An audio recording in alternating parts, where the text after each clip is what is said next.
I don't come from a political family. I didn't think about the possibility of being president of the United States.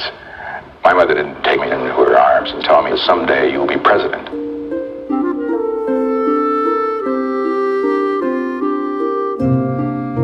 My mother was a Quaker, and she was a very devout pacifist, as a good Quaker should be. My mother was quite well educated for those times. My father only went through the 6th grade, and he worked in every kind of a job. As a matter of fact, he built the house that I was born in.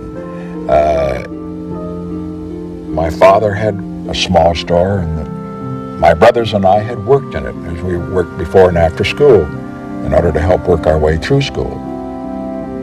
My mother was one who had no enemies. My father was argumentative, he was combative, he was competitive. From him, I got that arguing ability, but from my mother, more the dedication to scholarship and an early start. And if it had not been for my mother, it would have been very difficult.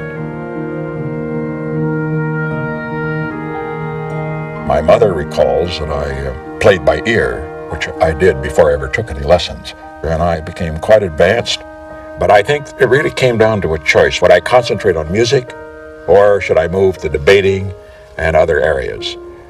And I finally moved in the other direction. Sometimes I rather regret it.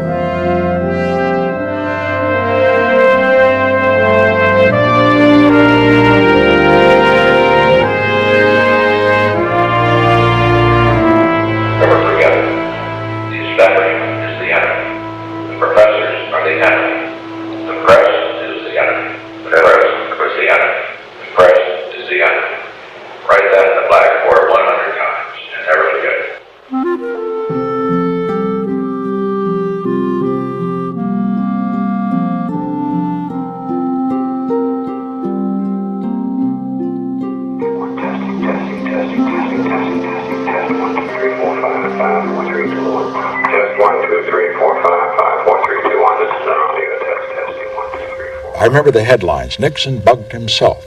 Taping was done for the purpose of having it for the historical record. It was voice activated. Everything was taped, which of course was probably stupid.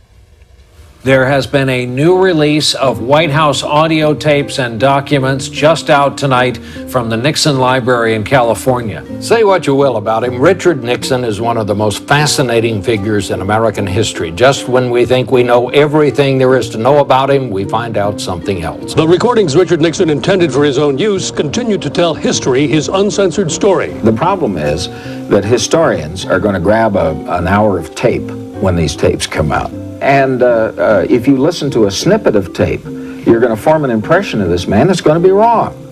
So sometime, hopefully, there will be a historian or a committee of historians who will listen to all the tapes and go into all the archives and then come out and say Richard Nixon was the strangest collection, the strangest paradoxical combination of any man I ever heard of. And they'll be right.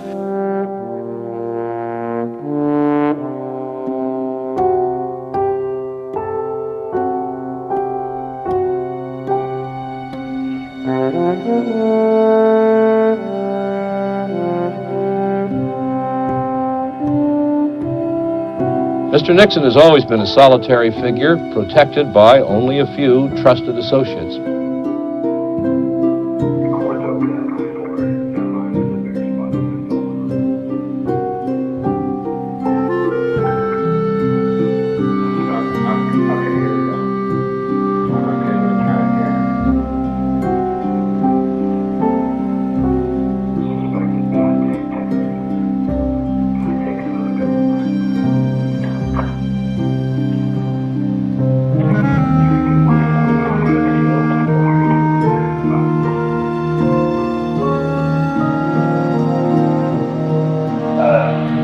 The way it works is they have, the Secret Service locator signal that just knows what office you're in. The other thing that they have on there is your telephone here and in your Oval Office, and I think in your Lincoln City. Maybe Carlos. There's nobody there. This is all done automatically.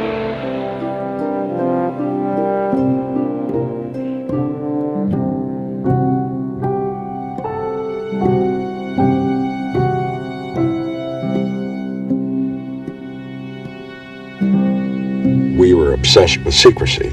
I was almost a basket case with regard to secrecy.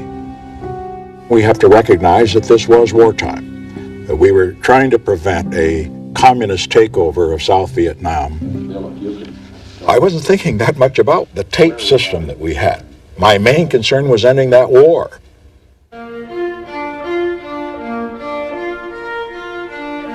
The Nixon administration said today that it has no intention of permitting a communist military victory in South Vietnam, that the intensified American bombing of North Vietnam is an expression of that determination. Mr. Haldeman, sir? I don't know whether you got any report, but the strikes yesterday were exceptionally effective. Exceptionally effective. The Pentagon's really jumping up and down. They say it's the best they've ever had in the war. They did it visually, and they just knocked the hell out of stuff. It is said the new bombing of North Vietnam is only temporary, and the policy still is gradually to end the war. Nobody says when, and nobody gives any persuasive reasons why it didn't end long ago. I know everybody wants to end the war. I don't need to hear that, you know. And we are ending it. Christ, I know what they think. I don't need to be told. It is hard to remember the time when the American people tended to believe what their government said. I can assure you tonight, with confidence, that American involvement in this war is coming to an end. The day the South Vietnamese can take over their own defense is in sight. South Vietnam probably never been survived. But can we have a viable foreign policy if a year from now, 2 years from now, North Vietnam gobbles up South Vietnam? We can have a viable foreign policy if it looks as if it's a result of South Vietnamese economy. We've got to find some formula that holds the thing together a year or two. Afterwards, after a year, Mr. President, Vietnam will be a backwater.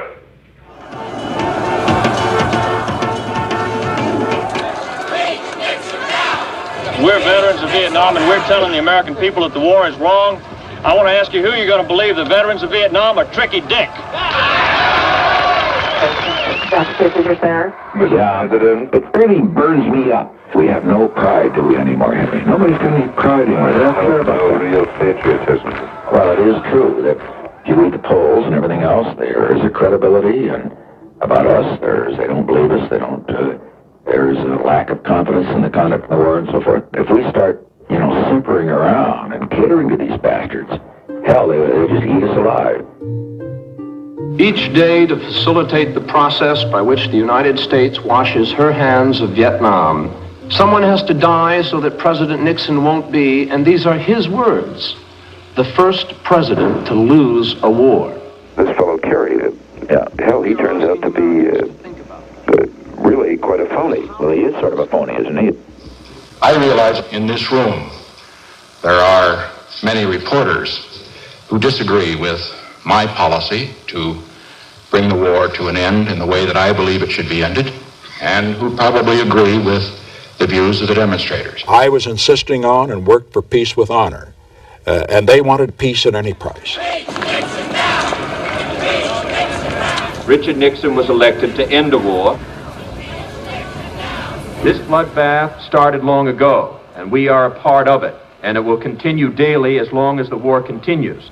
Despite the fact that many members of Congress were making great noises against the war, and despite the fact that the media was overwhelmingly against the war, that was not the voice of America. The voice of America was the silent majority.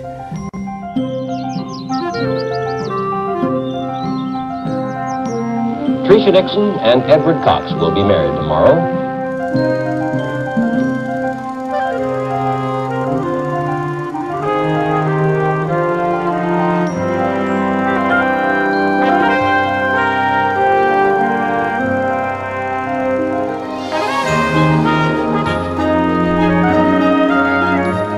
The women of my life have all been remarkable. I have always sort of prided myself on self-control. And I am emotional, but I don't believe you should share emotions. I am a great believer in privacy. Hello. Hi, Bill. Hey, that wedding was just great. It was you got to give Pat and Tricia the credit. They really worked, and that White House staff, weren't they great? It was absolutely superb. General Haig, sir. Ready. Hello. Yes, sir. Nothing else of interest in the world? Yes, sir. This goddamn New York Times expose of the most highly classified documents of the war. This is a devastating security breach of the greatest magnitude. I was very surprised and shocked. And of course, Henry Kissinger was just as surprised. Mr. President, I have Dr. Kissinger calling you. What kind of people would do such things? It has the highest classification. Yeah. The thing, though, that Henry, that to me is just unconscionable. This is treasonable action on the part of the bastards that put it out. Thousands of pages of documents, secret documents from the Pentagon were published in the New York Times, the so-called Pentagon Papers. As a result of their publications, I know that it encouraged the enemy. Publication of parts of the 47-volume top-secret history of American involvement in Vietnam has triggered a major constitutional legal battle over government secrecy and freedom of the press. The Justice Department went to court in New York today and got a temporary order restraining the Times from publishing the next and last 2 installments. In all probability, it will go all the way to the Supreme Court by midweek or sooner. We've got some information we've developed as to where these copies are and who they're likely to have leaked them. And the prime suspect is a gentleman by the name of Ellsberg, who is a left-winger that's now at the Rand Corporation. I felt that as an American citizen, as a responsible citizen, I could no longer cooperate in concealing this information from the American public. He's not Jewish. I'm sure he is. Ellsberg. The Jews are born spies. You know somebody of them are just in it, up to their necks. I look at a basic deviousness that, also an arrogance. Because that's what makes he puts himself above the law. I want to look at any sensitive areas around where Jews are involved. See, the Jews are all through the government. And we have got to get in those areas, we've got to get a man in charge who is not Jewish to control the Jewish judgment. I sure government is full of Jews. I sure do. Second, most Jews are disloyal. Generally speaking, you can't trust the bastards. They turn on you.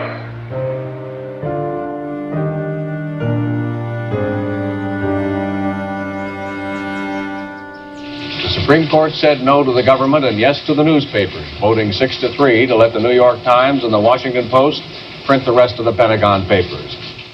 We've got to go gung-ho now on this Ellsberg. You make a martyr out of him when we're going to give an incentive to every little son of a bitch in this government to run out of the place and rat on us. Mr. President.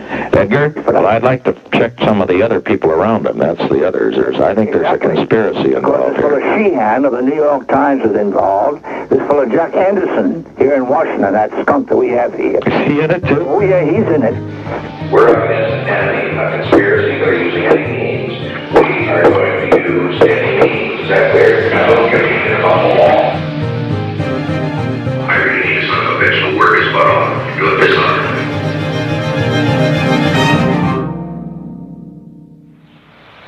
There's some other stuff that is over at Brookings. Brookings has no right to have classified documents. He has moved it out of the Defense Department, copies out of the Defense Pentagon, took the whole file over there. They have a secure safe over there to hold this stuff in. I wouldn't be surprised if Brookings has the file. Let us smoke Brookings out. I want the Brookings Institute say, please, out, get it done. I want it done. I want it implemented on a thievery basis. Goddamn, get in and get those files. Blow the safe and get it.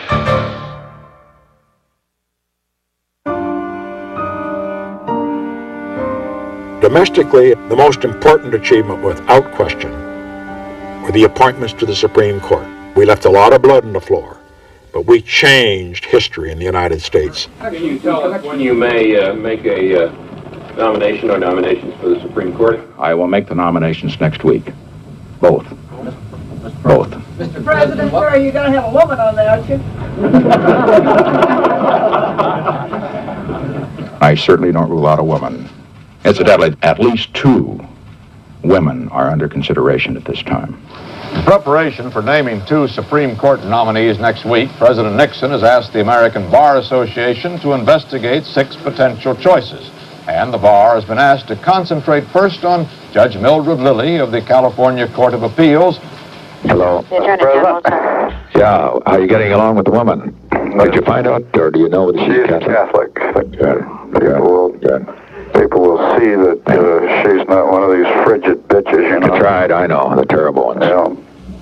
Judge Lilly would be the first woman on the nation's highest court. Originally was appointed to the California bench by then-Governor Earl Warren, later Chief Justice. Oh, you said you talked to the Chief Justice. He's not anxious to have a woman on there, but... no more anxious than I am. I don't want them to zero in too much on Lily. See, I always handle a woman with a smile. Nobody thinks I'm going to do a woman until this story. Send up a half a dozen more names. Would you do that? Just to keep it confused. And send down one of those Jewish, send Levy's name in, too. Would you do that, please? Get that done right away, okay? Which type of names? Oh, I don't give a damn who they are. I mean, some Jews and liberals and so forth, you know. I'm going to have Secretary just deny. So we've got several other names, too, that we're considering. But I would like to sort of get them off of the woman kick if we can. One dependable White House source strongly indicates the president will produce a surprise candidate, one not cleared by the ABA or mentioned in speculation. I still think that the Rehnquist thing is a damn good possibility. Incidentally, what is Rehnquist? I suppose he's a damn Protestant. I'm sure of that. That's too bad. Washpus as Washpus can be. Well, that's too damn bad. Tell him to change his religion. Right. I'll get him baptized this afternoon. Well, baptized and castrated. No, they don't do that. I mean, they No, that's the Jews. Well, anyway, whatever he is, get him changed. A special investigating committee of the Bar Association decided last night that neither Friday nor Mrs. Lilly was qualified. What did you say, not qualified? Yep. Great. And you know what they said? Great. That she was probably as good as any woman that could be considered by the court. Yeah. The statement was made up there. She's the best qualified woman, but she's not qualified for the Supreme Court. Jesus, that's great. That's great. Have you told Rehnquist yet? Not yet, but I'm sure that he will be more than pleased. Pleased? Christ, he'll probably drop his teeth. I would expect so. Yeah, I don't want to see him. I think it's not. I don't think I should. There's no necessity for it. And I haven't seen Powell. I wouldn't know him if I saw him. Lewis Powell, William Rehnquist. Those are names you will remember, because they will add distinction and excellence in the highest degree to the Supreme Court of the United States. By design or not, the president has emerged from the controversy as having tried but failed to place a woman on the high court. The ABA's rejection played conveniently into his hands in escaping the much-anticipated historic appointment. Let me say that at least we have made a beginning, and there will be a woman on the Supreme Court in time.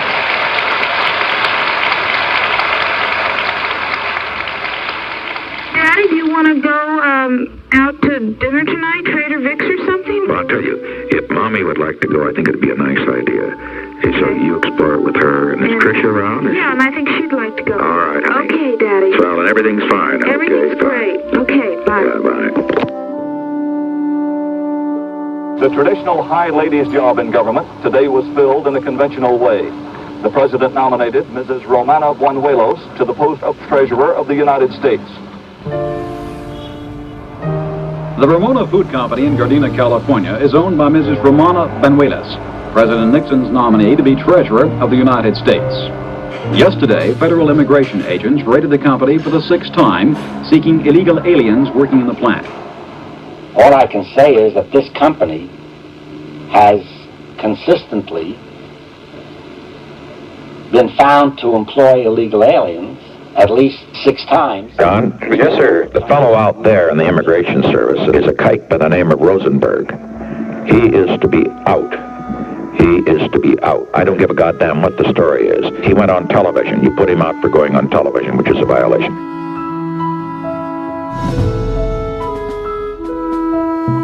I want you to direct the most trusted person you have in the Immigration Service, that they are to look over all of the activities of the Los Angeles Times, all underlined. We're going after everyone individually, collectively, their income tax they're starting this week. Every one of those sons of bitches. And they are to send their teams in to see whether they are violating the wetback thing. Now let me explain, because as a Californian I know, everybody in California hires them. Do it, give me a report. Very well, sir. John, there's got to be discipline.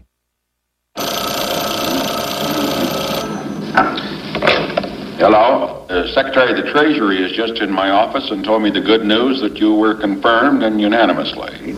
Oh, Mr. President, thank you very much for calling me. The Mexican-American is not as good as the Mexican. And you go down into real Mexico, and they're clean, and they're honest, they're moral. They've got heritage. They have heritage, but at the present time they steal. They're dishonest. They do a lot of other things. They do have some concept of family life, at least. They don't live like a bunch of dogs, which the Negroes do live like. We're going to put more of these little Negro bastards on welfare rolls at $2,400 a family. But I don't believe it to begin with, you know what I mean? It's work, throw them off the rolls, that's the whole deal. I have greatest compassion for it, but I know they ain't going to make it for 500 years. They aren't.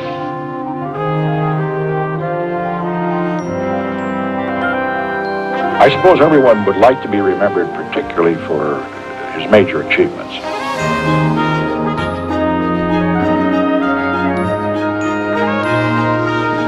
We are here today for the purpose of signing the Cancer Act of 1971. If the Cancer Initiative, which we began, could save lives, that'd be worth all the rest put together. One subject that Henry brought up was that Reston was in to see him. You're kidding. Yeah, and I want the goddamn staff to understand, and he must not have understood this, that the blackout on the Times is total. Well, he understood it. He stood in your office when we talked about this, and you made the point to him that he was not to see Reston, that you would not see Reston. That's right. I want you to tell Henry he should not talk to Reston.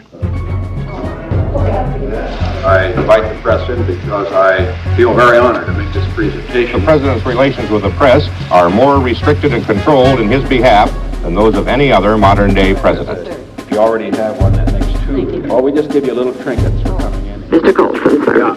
You must keep up the attack on the media. You've got to keep destroying their credibility. There's not a good one on the whole goddamn free network. No. Not one. Reasoner's bad, the whole damn bunch. Chancellor's bad. Yep. Cronkite's bad. Brather's bad. Oh, Jesus, it's awful. Severide, Daniel Schur, it's terrible. Daniel Schur is a correspondent for CBS News in Washington who is, like many reporters, occasionally at odds with the White House. It was disclosed today that the White House ordered an FBI investigation of Schur just after he had written a story unflattering to the president. You get the ball out of Dan Schur, he is always promoting something, isn't he? He incidentally is on, shouldn't get involved in this, but he's on our tax list. Good. They're going after a couple of media people, and I just want to harass them, just get them all in trouble. Exactly. Bothers people. Just give them something to worry about.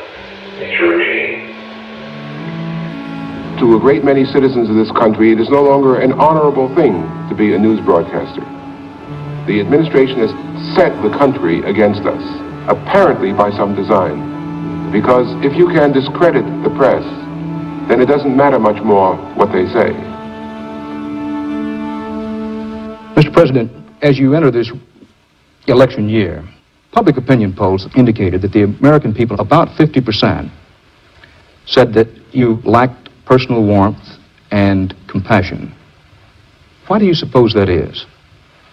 Without trying to psychoanalyze myself, because that's your job, I would simply answer the question by saying that my strong point is not rhetoric. It isn't showmanship. It isn't big promises. My strong point, if I have a strong point, is performance. Rather is just a son of a bitch, don't you think? He's going to always be a son of a bitch. He's just a bastard, period. Be sure Rather gets a few nasty notes on this reporting. I don't know whether it helps or not. Yes, it does. Yeah, he's very sensitive to that. Well, have you arranged that? Yes, sir. And I'd hit him hard. I have a temper. I control it publicly rather well. He's a very complicated man. His confidence results from an intellectual analysis of himself in relation to all the factors of his life. This explains his ability to make quick accommodations and dramatic changes in his policies, which is good, but it also explains the sometime periods of brooding retreat and dissociation, when the image of self apparently becomes an image of a strong man beleaguered by fools. Most of our media friends just can't resist psychoanalyzing because they think I'm a very complex and therefore interesting person. Vital to the president's hopes for re-election are the events now taking place in Vietnam. General Haig, sir. Yes, sir. Al, I wanted to ask you, how about that B-3 strike? Is it going to get off, or do we hear yet, or Yes, what? sir. As of now, it's on schedule and the weather's favorable, and that would be the only thing that would Stop it, right? be postponed. That'd be starting tonight, then, Yes, or today. 6 o'clock our time.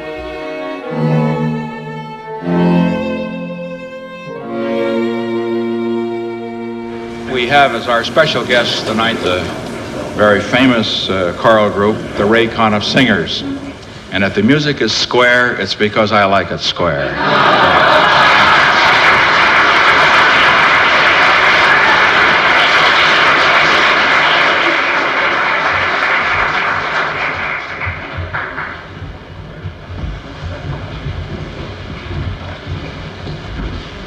President Nixon, stop bombing human beings, animals, and vegetation. You go to church on Sundays and pray to Jesus Christ. If Jesus Christ were here tonight, you would not dare drop another bomb. Bless the Berrigans and bless Daniel Ellsberg.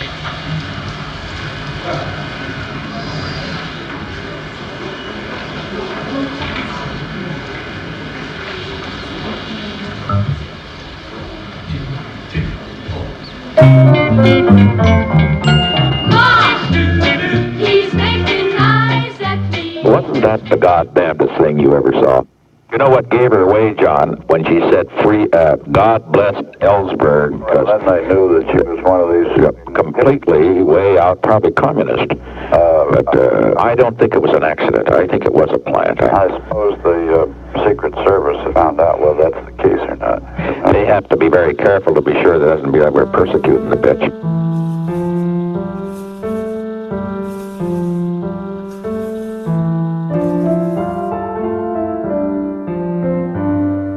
Without secrecy, we would not have had the opening to China.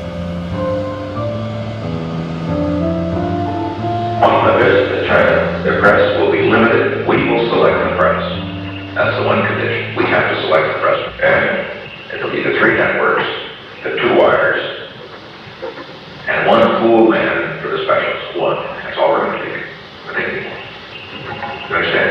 Oh, we're going to play it this way. We screw the New York Times and we screw the Washington Post. It was gloomy and cold with snow threatening, but an Arctic blizzard couldn't have dampened President Nixon's high spirits on this morning, as, shunning a topcoat, he said goodbye to the notables who had come to see him off to China.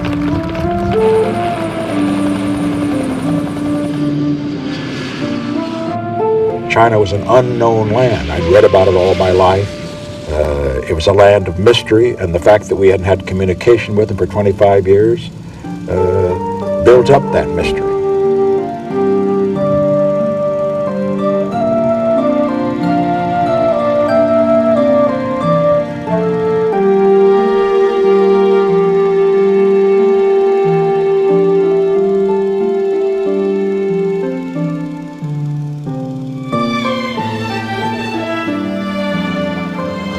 My problem is that I don't want to be too close to that many newsmen.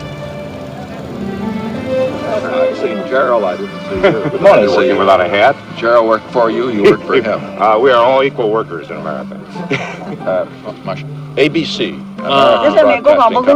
Mr. Reisner. How are you, Mr. Gerald? NBC, Mr. Keplow. National Broadcasting. CBS, they only have a cameraman. A year ago, the possibility that we'd ever see anything like this picture seemed more remote than Neil Armstrong's first footstep on the moon. Mr. Nixon deserves credit for a masterstroke that is both opportune and statesmanlike.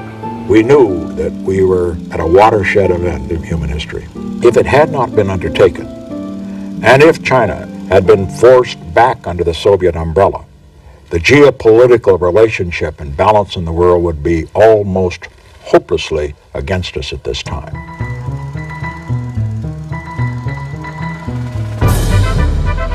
The question of what city gets the gift panda bears from mainland China has been settled. President and Mrs. Nixon decided today they should be displayed in the Washington Zoo. Just checking to see how the panda thing went. I've been in a meeting, and so I wasn't able to they check. were just darling. Did They raved about them. how did it work? Were you able to get up to them? Do you pet them or things like that, or they don't allow that, or how does it work? No, they're glass cage. Yeah. But did they get a good picture of it, I hope? Boy, it was well covered. Good. She was called Plastic Pat because she was my wife. The people that give that kind of image are basically the women reporters. And, we talk about men reporters, but the women reporters are more bitchy than the men. You're very hard on female reporters, Mr. President. Oh, I'm hard on all reporters, but only in a friendly way. I would like to broaden the subject, Mr. President. There are the problems of drugs, of disaffection with the war, of a general alienation. What do you see as the greatest problem facing the American family today? Well, you put your finger, of course, on two problems, but I think they tend to be more symptoms than causes. I think the fundamental cause must be a sense of insecurity, that comes from the old values being torn away. Homosexuality, immorality generally, these are the enemies of strong societies. God damn it, we have got to stand up to these people. I do not mind the homosexuality, I understand it. Nevertheless, the point that I think is that, God damn it, I do not think that you glorify homosexuality any more than you glorify whores. Now, we all have weaknesses and so forth and so on, but God damn it, what do you think that does to kids? You know what happened to the Greeks? Homosexuality destroyed them. Sure, Aristotle was a homo, we all know that, so was Socrates. You know what happened to the Romans? The last 6 Roman emperors were fags. You know what happened to the popes? Popes were laying the nuns. That's been going on for years, centuries. But when the popes, when the Catholic Church went to hell, it was homosexual, and finally had to be cleaned out.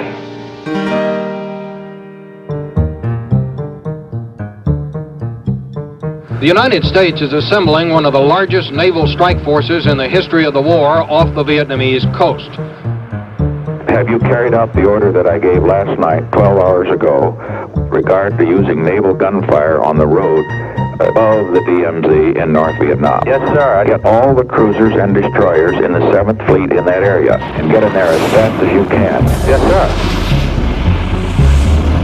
Officials say the president will not withdraw American air power until he gets a deal he likes. Mr. Mitchell, sir. I can tell you that I'll keep the goddamn thing on and lose the election if necessary, but boy, right after the election, we'll just level Hanoi.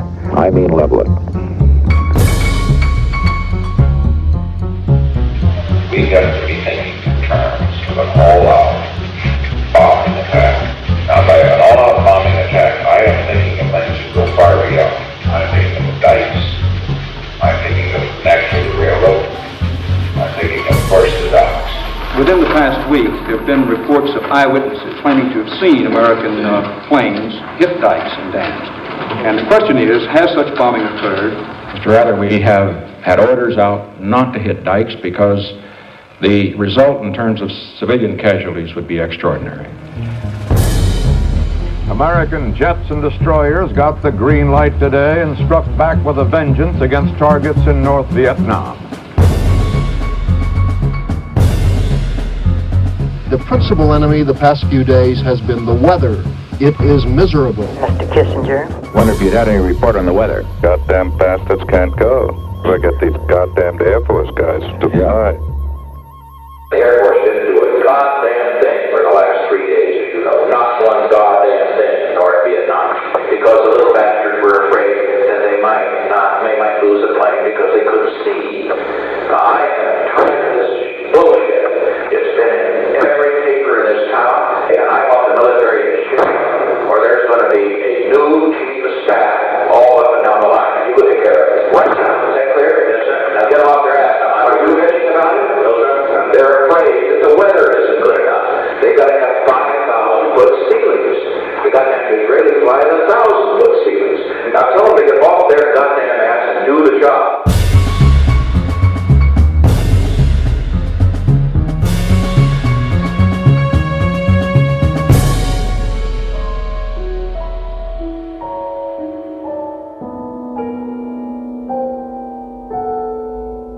Our problem is that if we get out, after all the suffering we've gone through, we can't have it knocked over brutally, to put it brutally, before the election. That's right.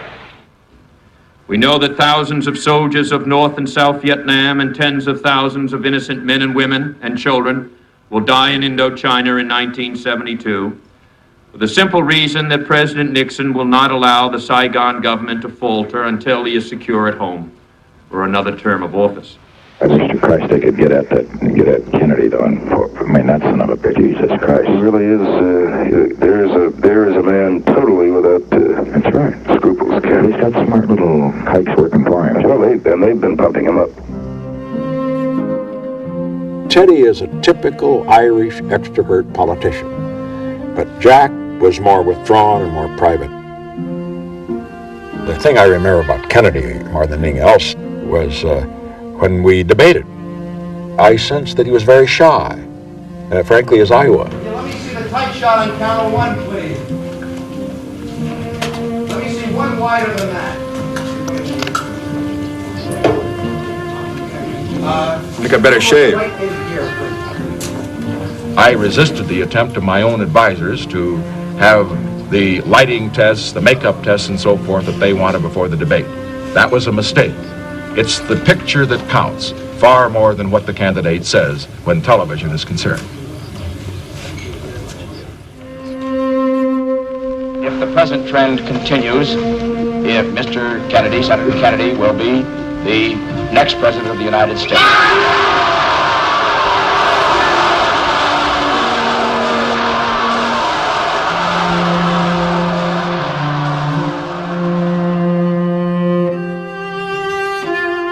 It's the Kennedy mystique. It's still there. It's going to last as long as one of them's living.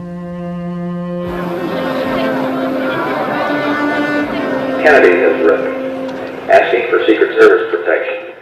He gets more threatening mail than any other public figure. But you understand what the problem is. If the son of a bitch gets shot, they'll say we didn't furnish it. Somebody just buy his insurance, and after the election, he said it's been a goddamn thing if you get shot, it's too damn bad. What I do it on the basis, though, that we take the Secret Service man. You understand what I'm talking about? Plant two guys on it. This would be very useful. I'll talk to Newbern. Tell him what I will approach it, because Newbern will do anything that I tell him to. He will go on. He really will. I mean, he has come to me twice, and absolutely sincerely said, with what you've done for me and what the president's done for me, I just want you to know. You want someone killed? You want anything else done? Any way? Any direction? That's going to be fun. They'll cover him around the clock every place he goes. Just might get lucky and catch this son of a bitch. Ruling for 76.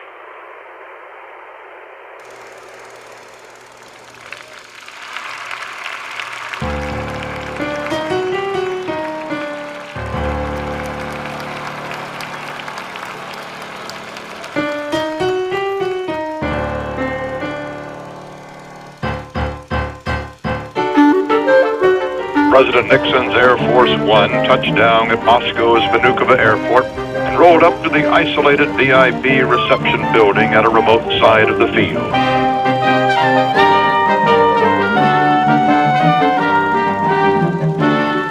The president, in his toast, indirectly chided the Russians for helping North Vietnam. But his major point, it seemed, was that great powers have great responsibility. With great power goes great responsibility. I thought it was vitally important in my presidency to make some move toward negotiation rather than confrontation with the Russians. I would hope that 100 years from now that the world would be a safer place.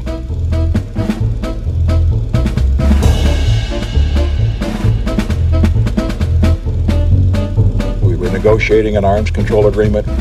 We were trying to end the war in Vietnam, and I decided, well, this is one time I'm not going to get involved in the campaign. I'm going to delegate it all.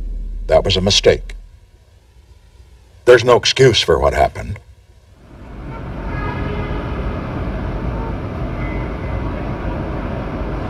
Five men were arrested early Saturday while trying to install eavesdropping equipment at the Democratic National Committee.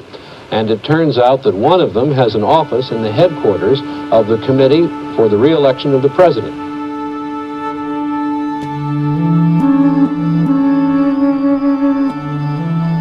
Now the investigation, the Democratic break-in thing, the FBI investigation is now leading into some productive areas because they've been able to trace the money and it goes some directions we don't want it to go. But the way they handle this now is for us to just say, stay the hell out of this. This is, there's business here we don't want you going any further on. Good deal. Let's play it. That's the way they play it. That's the way we're going to play it. Okay. A White House consultant was implicated today in that apparent attempt to bug or burglarize or do something to the offices of the Democratic National Committee. The aide is Howard E. Hunt. They're all out of jail. They've all been taken care of. They're all out on bail. Hunt's happy. Considerable cost, I guess. Yes. It's very expensive. It's a costly. That's what the money's for. Well, they could be all the risk. They have to be paid. That's all the rest of that.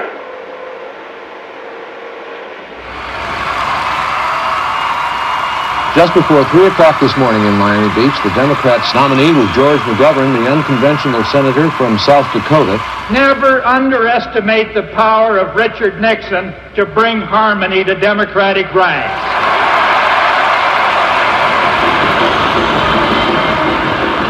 Gotta remember, all that kind of this crap around about the Watergate break-in. That's bullshit, right? Watergate. Well, that's gonna pass. That'll be over. They'll indict a few people and the goddamn thing's over. Because it's just one of those unfortunate things. 4 years ago, I proudly accepted your nomination for President of the United States.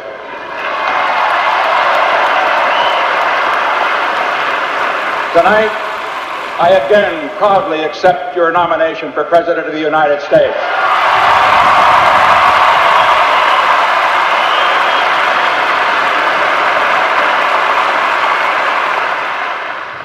A federal grand jury has returned the first indictments in the Watergate bugging case. I don't think we should say a thing. Right. I think that's right. I think anything we do is only going to add to the story. Add to the story, and we're better off to not to comment.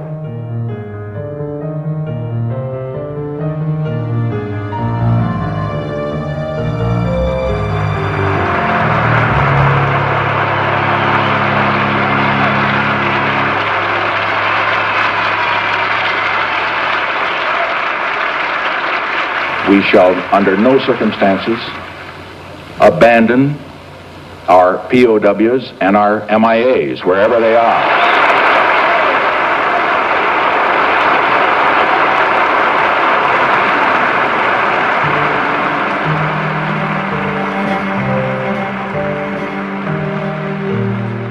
And walk into a group like that, why? His family's stressed. And they don't support goddamn people. These other assholes have got any stake here in this war. And all they have to say is, bug out. You know, these people have got their sons. And they stay in jails, the prisons in Vietnam. Now, who the hell's got the character in this country? Who's got it? Listen, I'll tell you, it makes me ashamed of the people I come from. I'm from that group. Lawyers, business people, so-called superior educations. There is a snobbish elite ignored by the hate my guts. Mainly, it is this. I'm not one of them, and they know it. The White House said today, peace is at hand in Vietnam. We believe that peace is at hand. I think, Mr. President, we can accept practically everything in their proposal. As I look at the Italian history out there, South Vietnam probably had never been survived. I think you've got to be, we also have to realize, Henry, that winning an election is terribly important. It's terribly important this year. If we settle it, say, this October, by January 74, no one will give a damn. The president said today that he will not allow the American election to influence his policy with bombing North Vietnam. Well, they've really come along on damn near everything we've asked for. Well, it's really an acceptance of your proposal. Now, I think what we have to do is to try to, if we can keep the lid on, if we can keep the dialogue going past the election. The Nixon campaign rolled through the wealthy northern suburbs of New York City.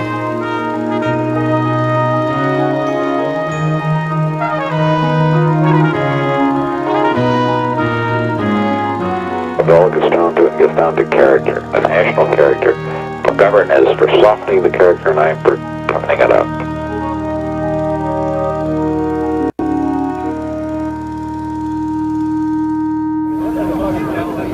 The sun was just up when the Nixons arrived at their polling place, the Concordia Elementary School in San Clemente. 3 hours later, the White House entourage boarded their plane for the flight back to Washington.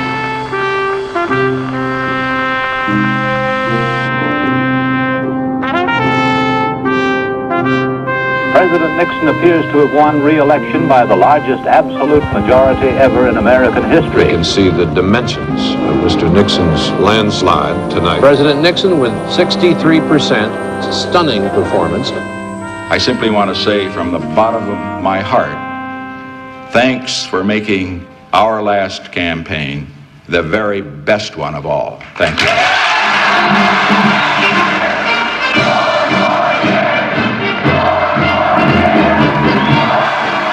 Mr. President, Henry, how are you? I just wanted to extend my really warmest congratulations. Well, we all knew it was going to happen, and we got our 60% when you came up against their issue and turned it into an action. You made Vietnam your issue, and it's a tremendous Henry Kissinger, when he said peace is at hand before the election, the North Vietnamese said, well, now they have to have peace. And so they got more intransigent as a result. Yes, Mr. President. Anything new? Yes, sir. I've finally gotten Henry's message. Right. What Henry did, he just broke off in Paris. He said, I will not meet or discuss with you anymore. He's also got a military plan which is sort of gradual. No. I will not accept graduality. Right, sir. I will not accept it. The White House today strongly denied speculation that President Nixon and Henry Kissinger disagree on Vietnam negotiating policy. White House spokesman Ron Ziegler said such reports are totally untrue.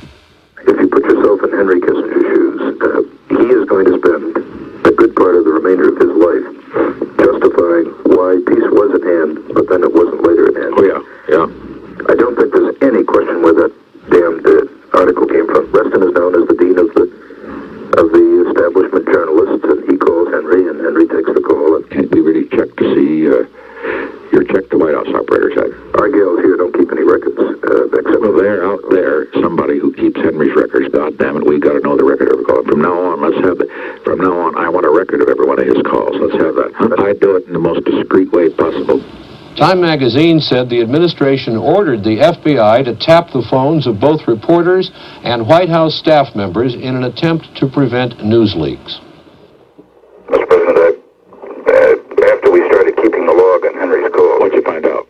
Was Joe Kraft on the list? Oh, yes. So he called up Joe Kraft on Tuesday. Yep. An outgoing call, he called Kraft.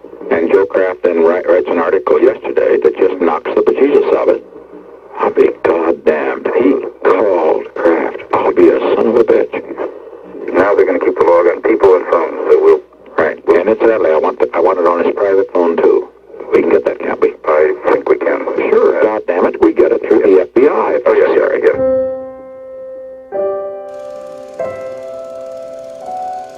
Reporters for the Washington Post were not invited to cover 3 White House parties given this weekend. Press Secretary Ronald Ziegler denies that there is any vendetta against the paper. No reporter from the Washington Post is ever to be in the White House. Is that clear? Absolutely. No reporter from the Washington Post is ever to be in the White House again, and no photographer either. Mm-hmm. No photographer. Is that clear? Yes, sir. None ever to be in. Now, that is a total order, and if necessary, I'll fire you.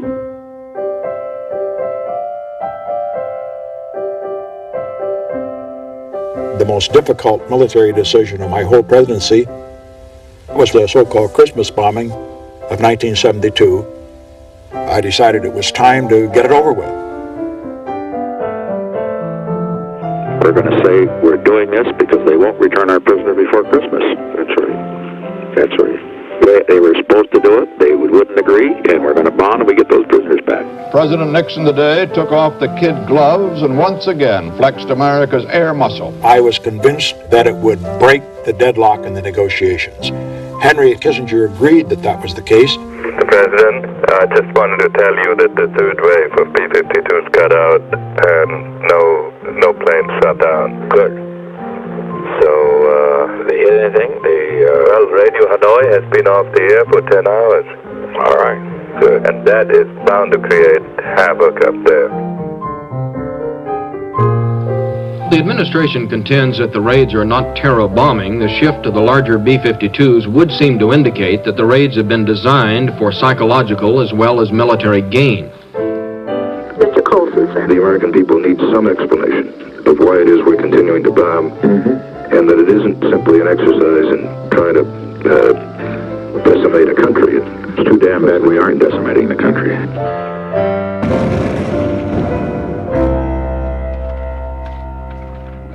Tomorrow, Richard Nixon will drive up Pennsylvania Avenue to the Capitol. He will place one hand on a Bible, raise the other, and be sworn in again as President of the United States, a very powerful president. Richard Nixon do solemnly swear. An inauguration is a celebration of our whole process, as much as it is a celebration for a partisan victor. In some men, self-confidence and an ease with life seem to come with the suit. In others of us, it is a more fragile, conscious thing, and Mr. Nixon is very much of this group. So we wish this intelligent and complex president the very best, for all our sakes.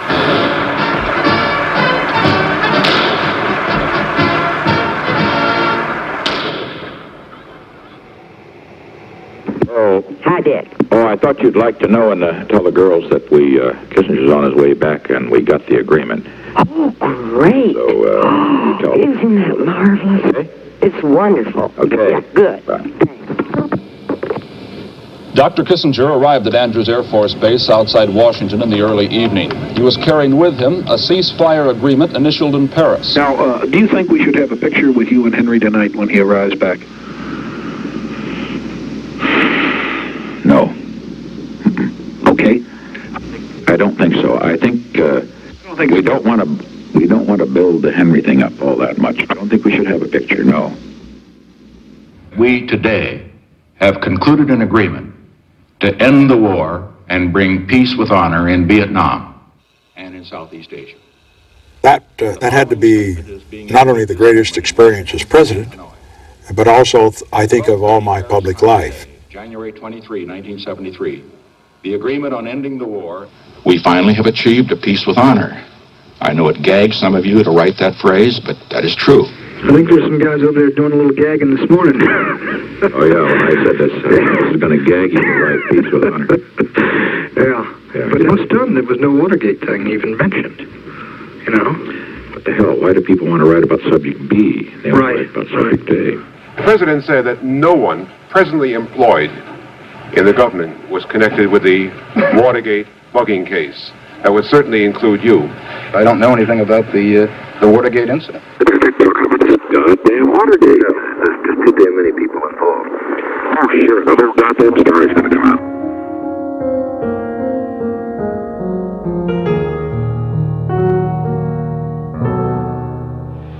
We have a cancer within close to the presidency that's growing. And it basically is because, one, we're being blackmailed. Two, people are going to start perjuring themselves very quickly. It'll cost money. It's dangerous. Nobody, the people around here are not pros. This is the sort of thing mafia people can do. It's a tough thing to know how to do. I would say these people are going to cost $1 million over the next few years. You can get $1 million, and you can get it in cash. I know where it can be gotten. I mean, it's not easy, but it can be done. President Nixon and his counsel, John Dean, now appear to be at odds over the Watergate scandal. Miss Julie's calling.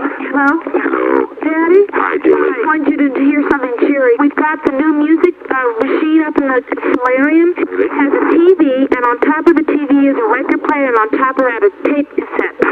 It's fabulous. Great, Julie. I really enjoy that up there. That's great, Judy. Okay, bye. There is evidence that the president's chief of staff, H.R. Haldeman, was involved along with John Ehrlichman of the White House. Look, if we went in and fired the whole White House staff, that's going to satisfy these goddamn cannibals. They still be after, who are they after? Hell, they aren't after Haldeman or Ehrlichman or Dean. They're after me, the president. They need my guts. There really wasn't a happy time in the White House after April 30th, when Haldeman and Ehrlichman left. The resignations came from men so closely associated with Mr. Nixon, they hit almost with the impact of a resignation from the chief executive himself. Today,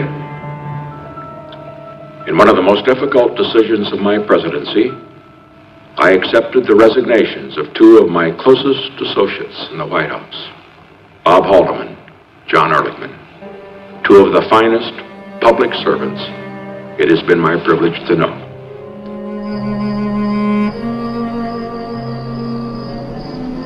Well, it's a tough thing, Bob, for you, for John, the rest, but goddammit, I'm never going to discuss this son of a bitching Watergate thing again. Never, never, never, never. But let me say, you're a strong man, goddammit, and I love you. And I love John. God bless you, boy. Okay. God bless you. I love you, you know. Okay. Like my brother. The President has asked me to announce that he has today requested and accepted the resignation of John Dean from his position of the White House counsel. Well, don't you get discouraged. You, Mr. President, I'm not discouraged. You do your job. You, two or three of us have got to stick around, try to hold the goddamn fort. And You have saved this country, Mr. President. The history books will show that when no one will know what Watergate means. FBI agents were sent into the White House today, normally the preserve of the Secret Service, to stand guard over the papers of H.R. Haldeman, John Ehrlichman, and John Dean. No one can remember the FBI being used that way before. Mr. President, this would protect those papers so they could not be removed. all files, any correspondence or anything that has to do with between me and any member of my staff belongs to the President, not to them. It's not their files, goddammit, they're mine. I'm not going to have these men treated like criminals, or goddammit, I'll fire this whole fucking staff. You understand that? The Pulitzer Prize Committee today awarded its Distinguished Public Service Prize to the Washington Post for its coverage of the Watergate scandal. Post reporters Carl Bernstein and Robert Woodward were also singled out in the citation for their dominant role in the inquiry. Nothing but the truth, so help you God. I do, so help me God. John Dean, the ex-White House counsel, testified today that President Nixon knew about the Watergate cover-up. Dean read through a 245-page statement, a president too easily upset by anti-war demonstrators, wiretapping of newsmen, a proposal to firebomb and burglarize the Brookings Institution, spying on Senator Kennedy and other Democrats, efforts to involve the CIA in the cover-up, Haldeman Ehrlichman orders to set up a payoff fund, perjury plans, a fictitious Dean investigation. Coming right down to it, Al, when you look at it, and all this crap we're taking, wouldn't it really be better for the country, to just check out and no, seriously, I mean that, and because you see, I'm not at my best. I've got to be at my best, and that means fighting this damn battle, fighting it all out.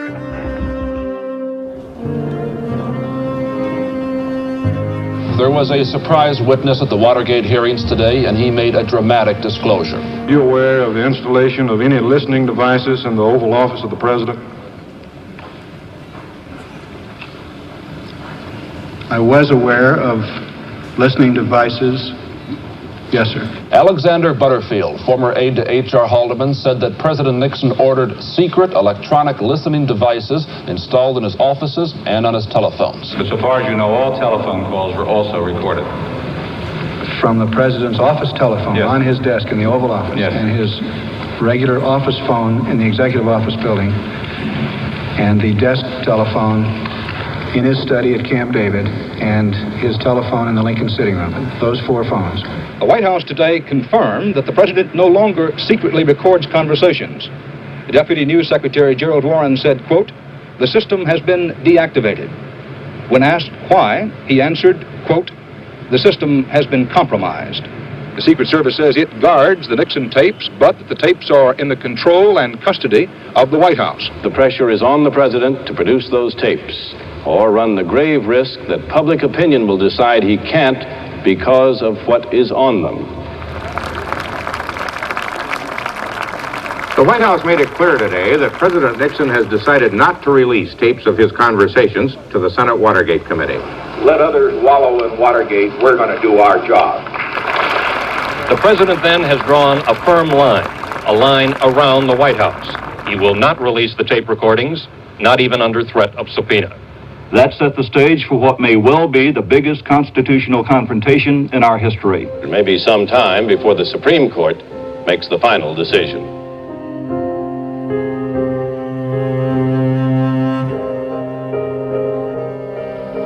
If I were to make public these tapes, containing as they do blunt and candid remarks on many different subjects, the confidentiality of the office of the president would always be suspect from now on.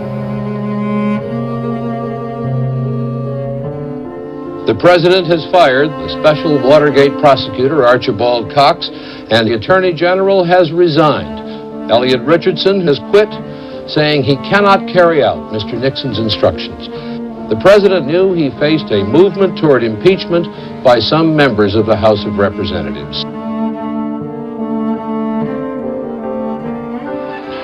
What is it about the television coverage of you in these past weeks and months that has so aroused your anger? Don't get the impression that you arouse my anger. You see, I have that impression.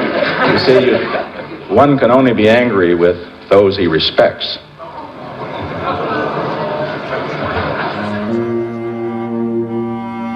About 9 o'clock, I woke up, I called the office and asked Al Haig how things were going. This is really the first time in this whole period that he sounded really down. He said, well, not good.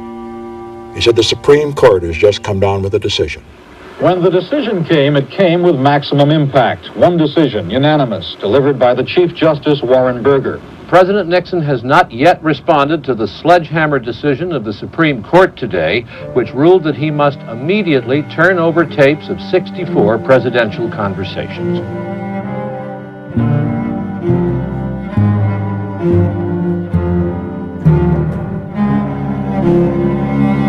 I said to General Haig that I would resign, but it would be with dignity and with no rancor. And then I thought a minute and I said, well, Al, I really screwed it up, didn't I? he didn't have to answer. This momentous, tragic, sad evening because it looks as though President Nixon is going to resign tonight. Mr. Nixon at this hour is at the White House preparing for a talk he will give on television later this evening. I don't know how I got myself together, but I did. Have you got an extra camera in case the lights go out? I'm just kidding you. Let me see that you get these lights properly. My eyes always have. You'll find if you get past 60, that's enough. You've taken your picture. Didn't you take one just now? That's it. Good evening. This is the 37th time I have spoken to you from this office. I have never been a quitter. To leave office before my term is completed is abhorrent to every instinct in my body. But as president, I must put the interests of America first. Therefore, I shall resign the presidency effective at noon tomorrow. Vice President Ford will be sworn in as president at that hour in this office. May God's grace be with you in all the days ahead.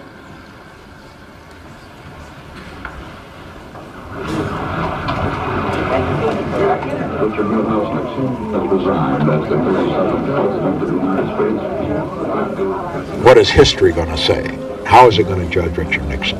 On China, on Russia, on Vietnam, the Supreme Court, these things all made a difference. I initiated programs in the field of the environment, and hunger, and cancer, and drugs that I think are very sound building blocks for the future. These are positive achievements. Yes, there was Watergate, the first president ever to resign the office. That's part of history.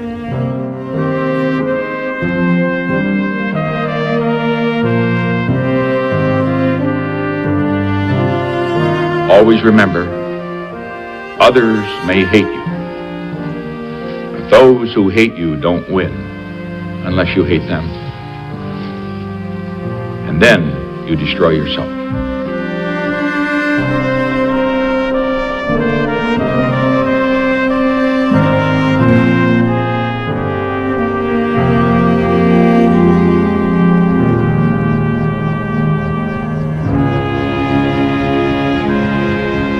I think perhaps the best description of how I felt then was of a little couplet that read, "I am hurt, but I am not slain.